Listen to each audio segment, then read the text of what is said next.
Obviously you felt like this was a very important video because I put it on YouTube, but I'm just imagining what it could have said. Oh, I think I remember this. Okay, so this is showing a myelinated neural pathway. So that would be, for instance, someone that's pitching a baseball.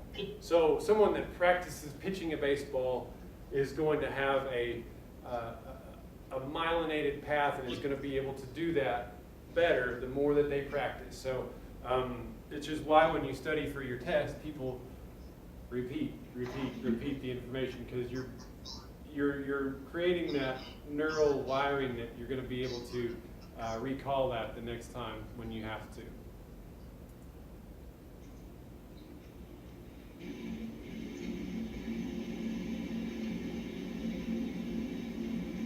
So I think that's where it talked about how little we've actually evolved with our cerebral cortex being a quarter-inch thick. Anyway, moving along. So here's the process in a nutshell. You guys are seeing me. It's getting late. It's almost 9 o'clock.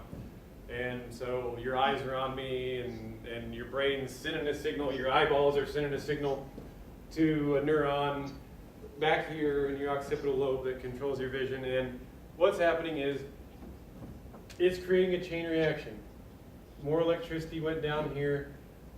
It hits these chemicals in this presynaptic neuron and forces them out into the synapse. And what happens is they attach down here.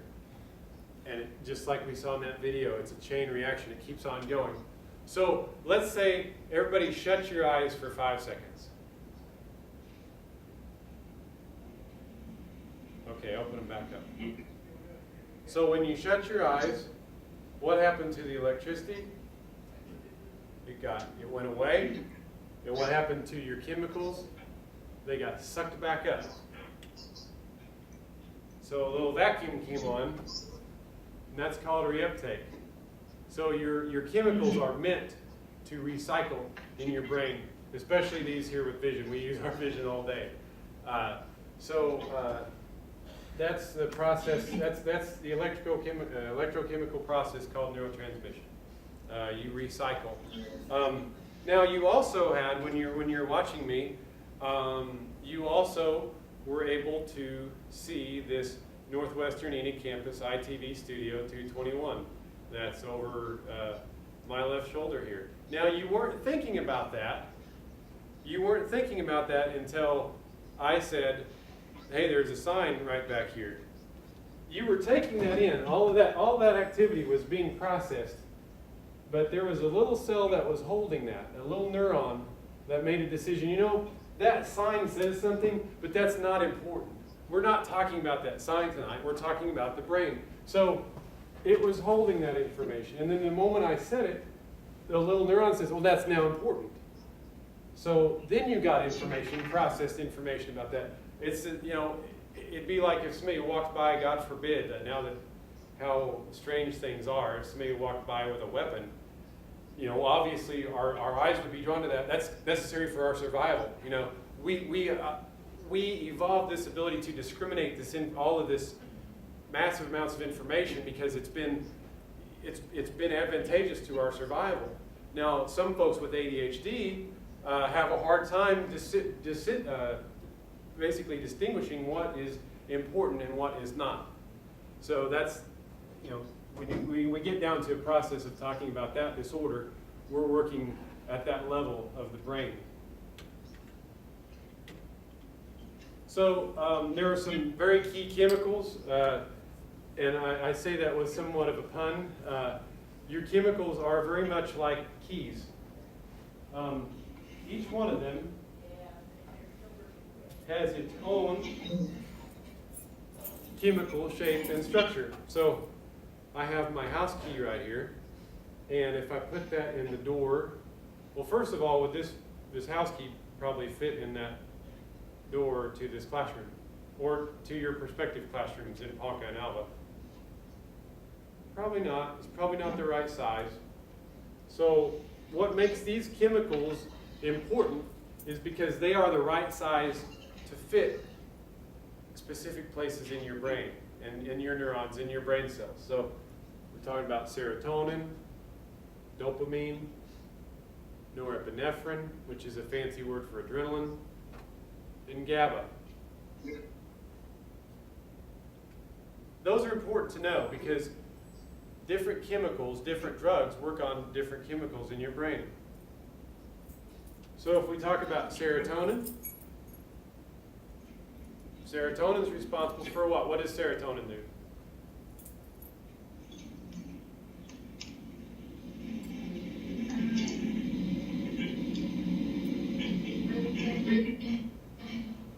What's that, Sonia?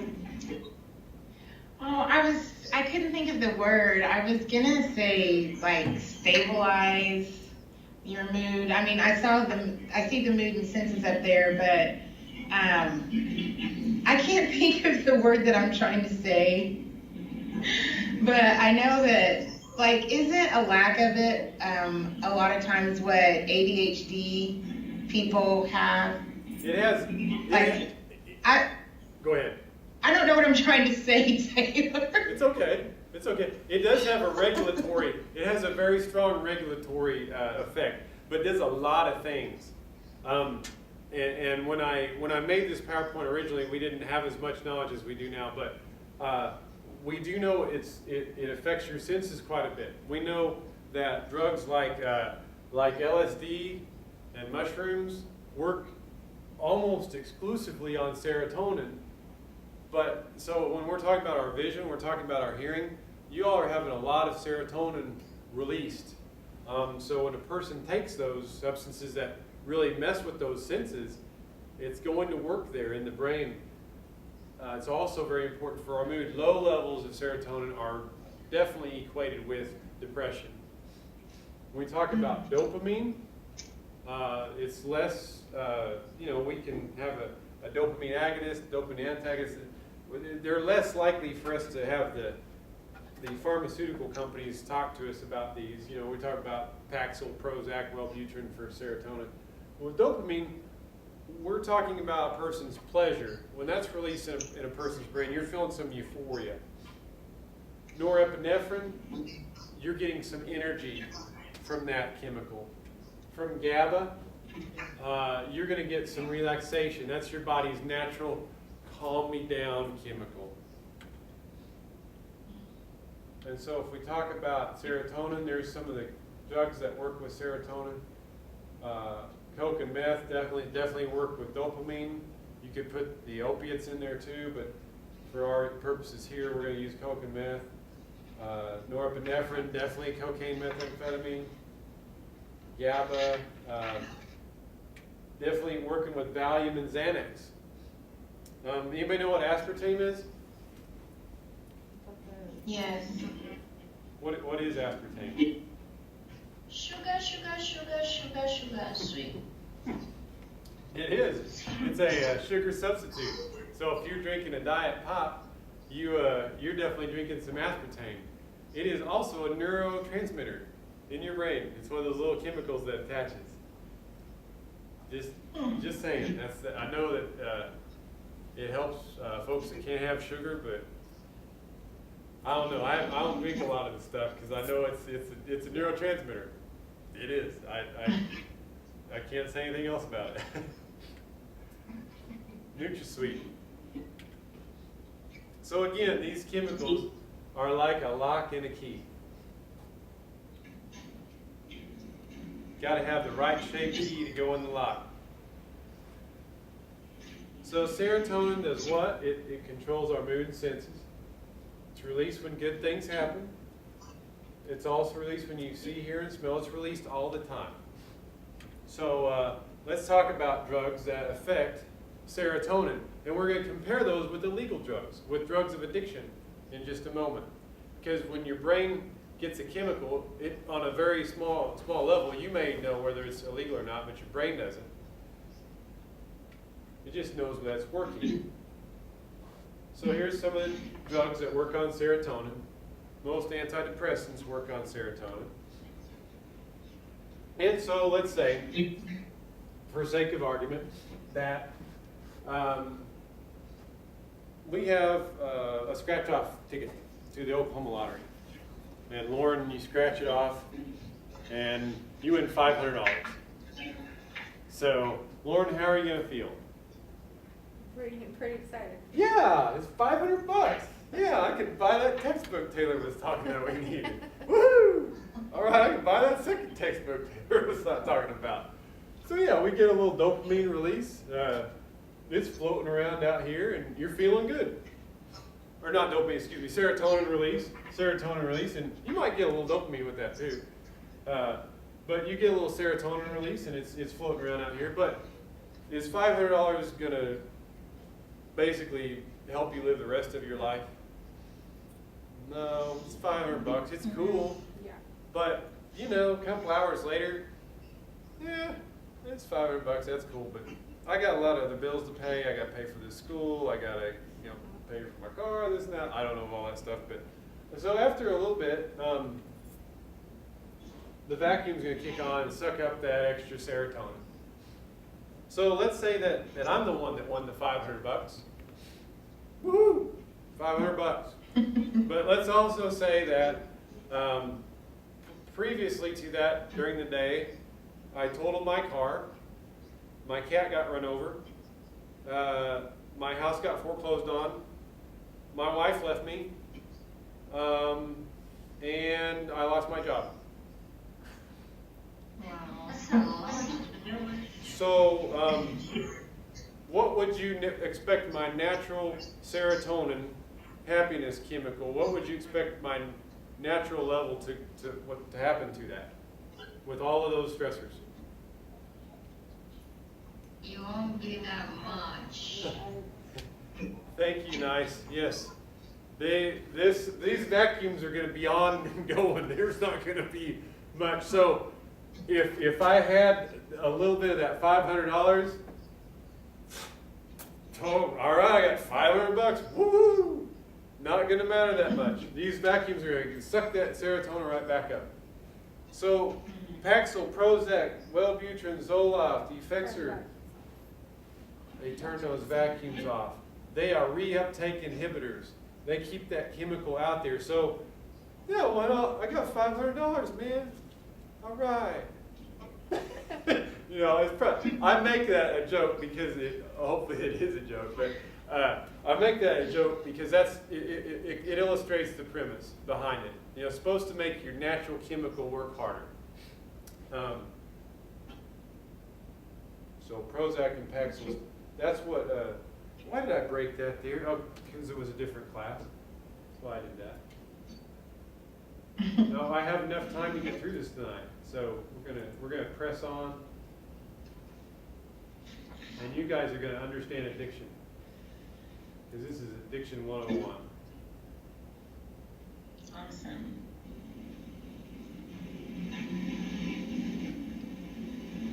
Okay, so I already did that. Enable editing. Come on, let's get going here.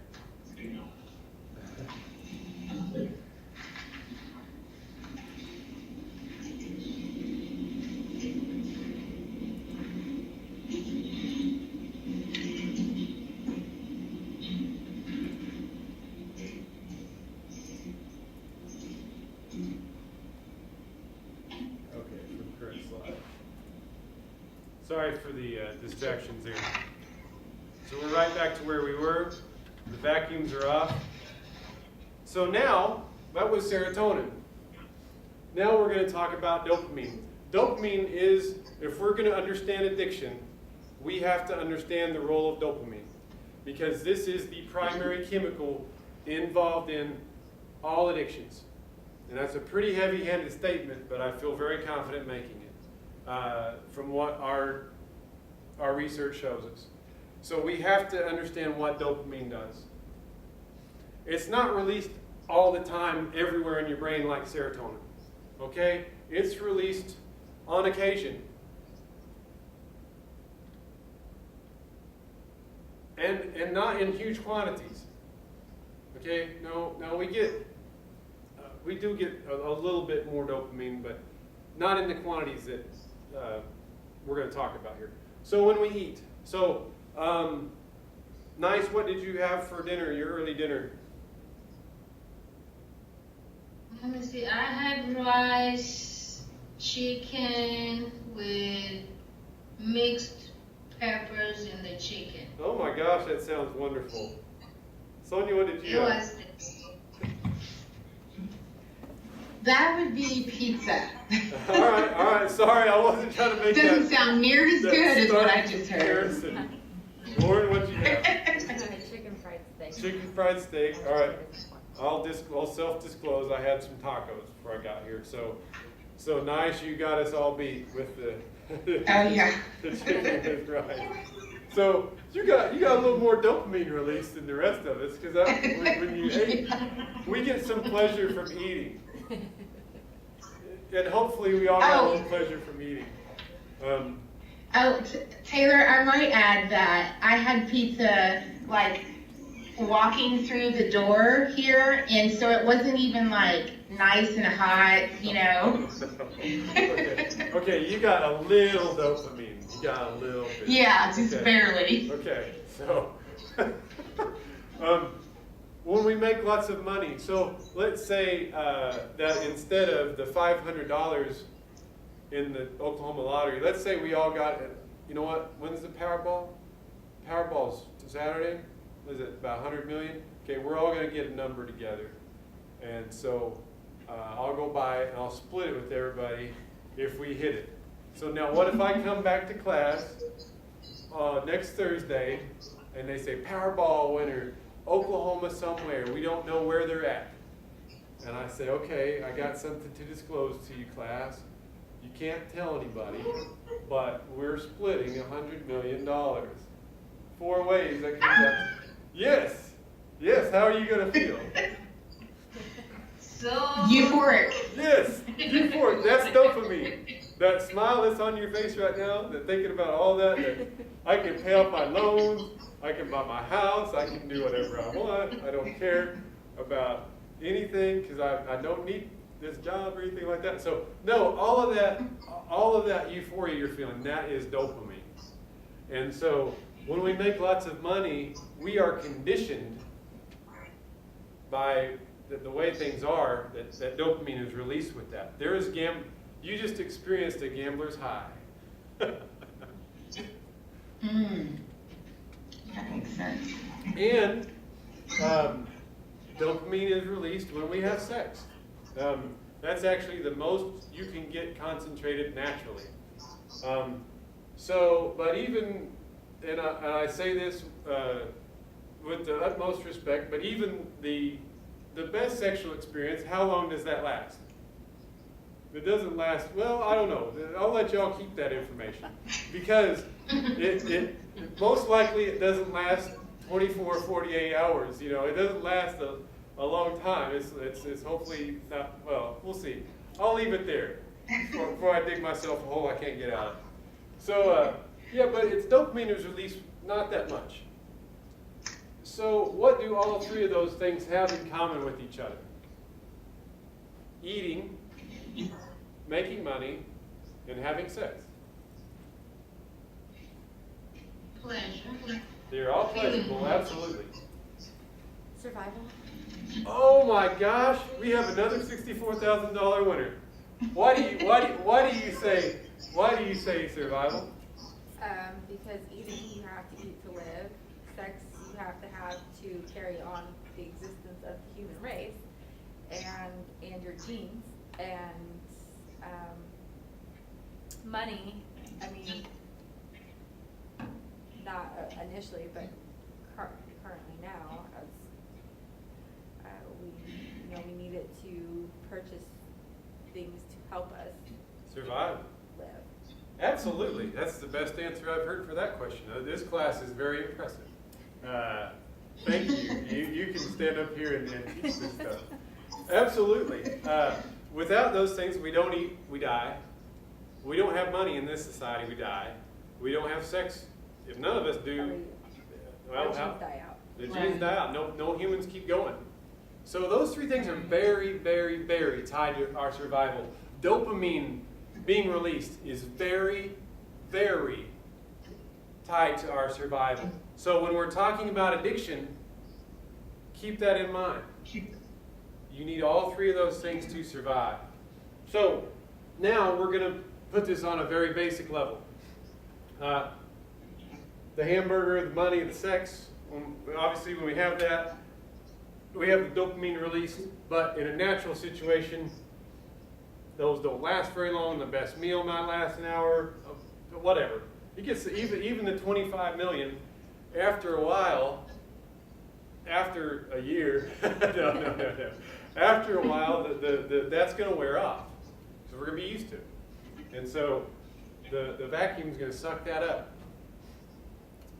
So when a person takes cocaine, and I'll use cocaine and meth because it illustrates it on a most basic way. So let's say that I had a pile of cocaine on my phone right here. And so I'm an addict, so yeah, I'm going to snort this cocaine. So the moment that I ingest that, the moment that it hits my bloodstream, every place in our brain where there's dopamine fires at once. So all the dopamine that's in your brain is out there. That has to do with reinforcement pleasure. And what happens is cocaine stops the vacuum. So it's out there. And wow, that's pretty pleasurable. And I'm not trying to induce, because we'll hear the side effects in just a minute, but wow, that's pretty amazing. Yeah, that's really great. And so, you talk about an addict with a hook. Many addicts say the very first time I knew it. So that's the hook, because there was no feeling like that previously, because there isn't naturally. So the vacuum stops. The dopamine's out there for an effective dose, and talk about ED50, LD50. We'll get there later. But an effective dose lasts about 30 minutes. So after about 30 minutes, the vacuums kick back on, and a person comes down. That'd be a small dose. So that person comes down. We'll talk about withdrawal. That person starts to dip below the line where they were. They want to do more, because now I'm feeling bad, because I was feeling euphoric. We're getting an idea of how this addiction thing is working. Let's compare that to, and let's say that person does get going there, and they're up now. Man, I like this. I've been up 24 hours. I'm going to do some more. I'm going to buy some more. Now I'm $500 in the hole that I won in the lottery. I spent it all on my cocaine habit. So, but I'm using up, and what's happening is your brain's like, oh, Taylor, you've been up 24, 48 hours. Something is not wrong, or something is wrong. Something's very wrong, because this dopamine is not supposed to be out here. It's supposed to get sucked back up. So what happens is your body tries to find a way to break that. It's like, okay, something's wrong. So all this dopamine is floating around out here. All of a sudden your body sends out these things called enzymes. And these enzymes come in, and they start to eat up your dopamine. So even though I'm still doing some coke, trying to stay up, it's been 2 days now, what happens?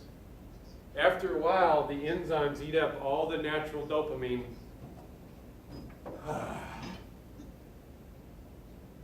And I crash. So people that do cocaine always have a crash in about 2 or 3 days because they run out. They're natural. They can keep trying, but they're not going to get that high. They're going to crash, and they're going to be asleep, and they're going to feel bad when they wake up. But they're going to be able to come down. Let's compare that to. I think you got a pretty good idea of what that was like for my antics. Let's compare that to methamphetamine. Because when we were talking about the lock and the key, cocaine has a key that's good enough to go in that door and at least get in the keyhole. But you ever had a key that won't turn the lock? It just blocks it? That's basically the equivalent of cocaine, because it just blocks this. It makes the natural chemical. When you get to methamphetamine, it turns the keyhole. It turns the lock. Your body, if I wished I could put this up here, your body cannot tell the difference between methamphetamine chemically, the way it looks, and dopamine chemically. Your body, it goes. So what happens is, not only does it just block, it starts methamphetamine. See right here where it says methamphetamine goes into your cells. Methamphetamine becomes the dopamine. An effective dose of cocaine will last 30 minutes. An effective dose of amphetamine lasts 4 hours, the same amount. So how many times more powerful is amphetamine than cocaine?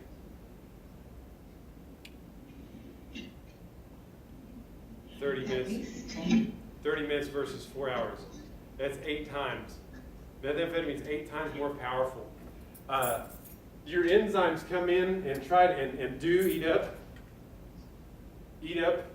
your natural dopamine, but if the person starts to crash and does more meth, doesn't matter.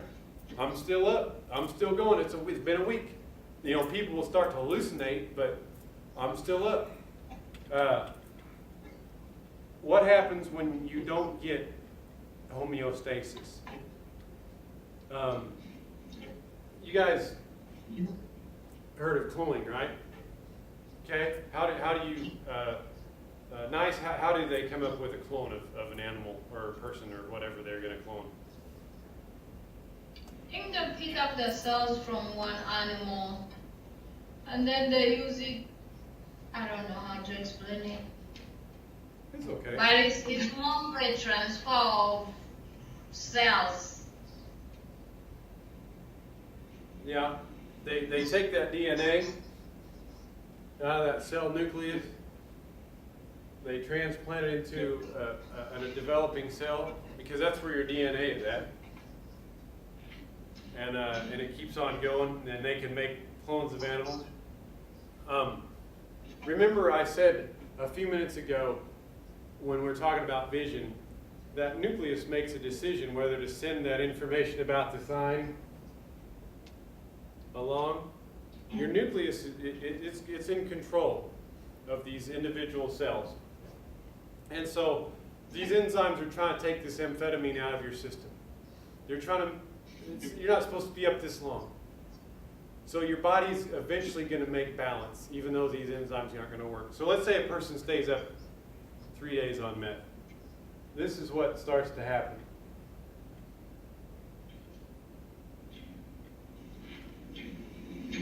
So what just happened here? Also, dendrites. Yes, dendrites. What happened to dendrites? Kill them off. Absolutely. Absolutely. That is a process called dendritic pruning. You ever trim the bush, trim the hedge, cut? This nucleus says, okay, I've been up for 3 days. Something's not right. You know what? All that dopamine, I don't need that, because this is messing me up. I got to function. So it starts cutting off, starts pruning some of those connections. Some of those 50,000, 5,000 connections that are on each cell. What happens when they're gone?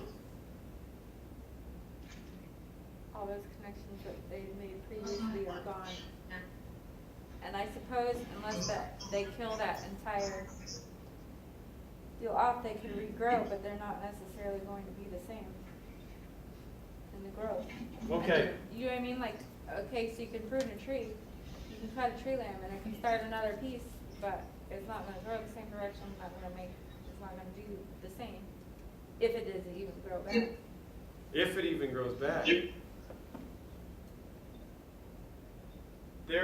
There's some conflicting evidence, but the evidence that we were with in 2003 when I first started doing this presentation, the evidence said that once these are gone, They don't grow back. if you look at neural imagery of a person that's been addicted to methamphetamine, you can see holes in the gray matter. You can see vast neural networks that are damaged. My understanding is once these are gone, they don't grow back. You also face some damage with cocaine. It's not nearly as pervasive because there's always a crash. There will be some pruning with cocaine, but it won't be. And so, actually, if you're looking at, it's debatable about which is the worst addiction. The cocaine addict can just go back and chase that high, chase that high, chase that high. Whereas the meth addict, is that meth addict going to be able to experience the same amount of pleasure the next time they go? That's that's your survival. Where you used to feel like this, now you feel like this. Because your brain's impaired, your brain's damaged. So, man, I just don't feel right. Man, I'm going to use some meth, so, I just feel normal. People get there. People get there in their addictions to just feel normal. I make the argument this way because this is the easiest way to understand it with the stimulants.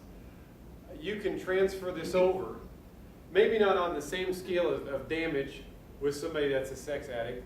You could make an argument they're gonna wreck their lives in other parts of their lives and do things that are gonna damage themselves in different ways, but or gambling, same type of thing. You might still be able to. Well, I won I had a friend who lived with in college, just gambled every day, and okay, well, I'm betting $1,000 today. Man, if I bet $1,000 next week, it's not that much. It's not giving me the same high. So I'm gonna bet $2,000. They up the ante and they get in deeper and deeper and deeper. So it's the same type premise. This is a very, very concrete, easy thing to grasp, because once those connections are gone, they're not going to grow back in the same potency if they do grow back. So they say they don't grow back. Currently, our medical knowledge is they don't grow back ever. There is such a thing as neuroplasticity. What the knowledge, what the evidence says is that if somebody starts to recover from meth or cocaine abuse, it takes at least 90 days for the brain to begin to heal. You'll probably see maximum benefit at about a year. And so they do, our DSM follows that same chronology. It follows that year for that person to truly be in remission, because you'll see the maximum benefit. So I would say that question would best be answered by each individual person. If you had a person that used meth daily, heavy doses for 6 months, you're going to have some very permanent damage. Yeah, you're going to have some big gaping holes. So you're gonna have, a lot of folks are gonna need some type of psychotropic cocktail of an antidepressant, possibly anxiety med to help them, because they're way out of balance. So yeah, so let's say that person stays up and keeps doing it for 6 months.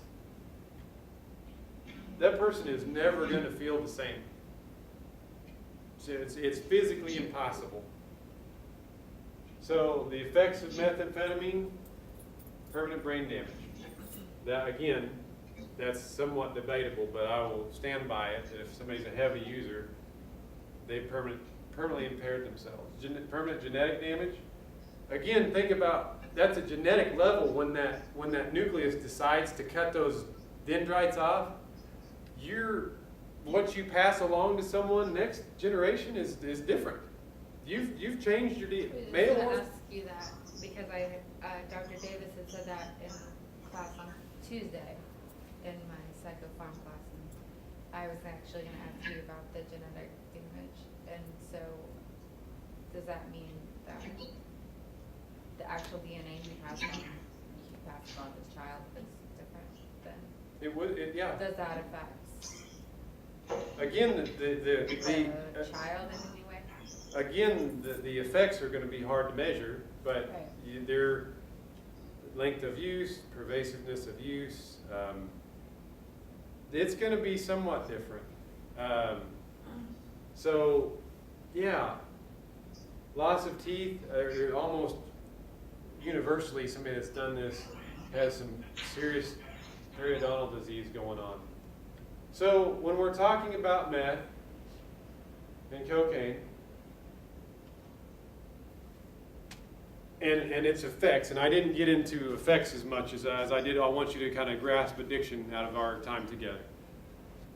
Which area of the brain is meth and cocaine working on primarily?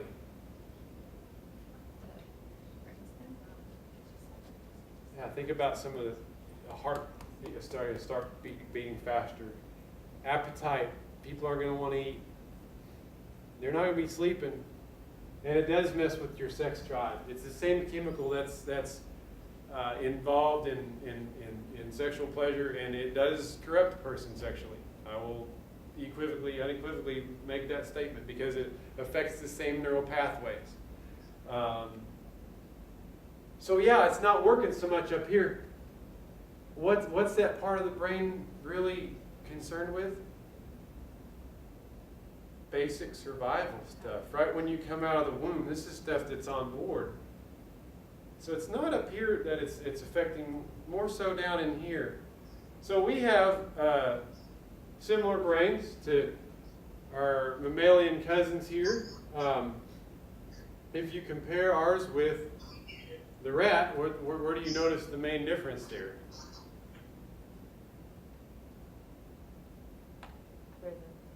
Are we talking size here? Mm-hmm. We are talking size here. Size. Yeah, specifically the cerebral cortex. Our cortex is pretty big. You know, the rat's got a little bit of cortex up there and can navigate a maze and find the food and learn their way through. But what's a rat primarily concerned with on a day-to-day basis? Living. Yeah. Basic stuff. Food, water, shelter, mating, basic brainstem stuff. Brainstem stuff. So, we have the same, you know, the rat has dopamine going on in its brain too. So, there's a little bit of thinking, a lot of automatic. We have a lot more thinking, but still a lot of automatic. They've done an experiment multiple times with multiple rats. And what they've done is they put a rat in a cage with a choice of food on one of those little places in that cage, or meth and coke, either one, doesn't matter, on the other side of the cage. And they have a choice of an unlimited supply of either. So what happens in that experiment? I'm going to go with The rat gets addicted to meth. yes. Sonia, you're right. Lauren, you're right. Here, you know, the rat's probably going to recognize the cheese first and take a little bite, but eventually the curiosity that we have and the rat shares is going to try this over here. And every rat, once they go and they try the meth, Not going back. seriously, they never go back to the cheese. Oh, wow. So it becomes impossible in their brain for them to reason, man, forget that cheese over there, man. This stuff is, I'm staying on this. You might, It's like they don't realize that it's important. yes. They don't realize the food is important. That's how powerful this Right. substance is. They don't realize they need that to survive. Every rat becomes emaciated and dies when given that choice. That's how powerful this chemical, that's how powerful these substances are that we're talking about. Right there, you understand addiction. That is addiction. Because the same process is at work in our brain. The thinking part of our brain eventually says, whoa, man, you need to get a cheeseburger. Okay, I can stop that for a minute. But man, I'm going back to do some more of this. It's the same type of premise. It's the same type. This part of the brain actually lies to that one. You need this to survive. You don't need your girlfriend. You don't need that car. You don't need your job. You don't need your family. You don't need your kids. You need that meth. you need, so and it's a very low level, not a thinking level, where this drive, this urge, this craving, that's why it's a good thing that they put the craving in the DSM, because they get it. That is lying to your thinking part of the brain. You need this to survive, and it's maybe not just laid out in those kind of thoughts, it's laid out in that feeling. So that right there, you get addiction. So that is how drugs and alcohol may enter a person's life. Kids and work are naturally in the center. And then very quickly, that person becomes dependent. When's the next time when I'm going to be able to get drunk? When's the next time I'm going to be high? When's the next time I can gamble? When's the next time I can have sex with somebody? When's the next, kids and work start to go to the side. And then folks that are truly addicted, that's their world now. So when we're working with people that battle addictions, those are the type of feelings that I want you to remember.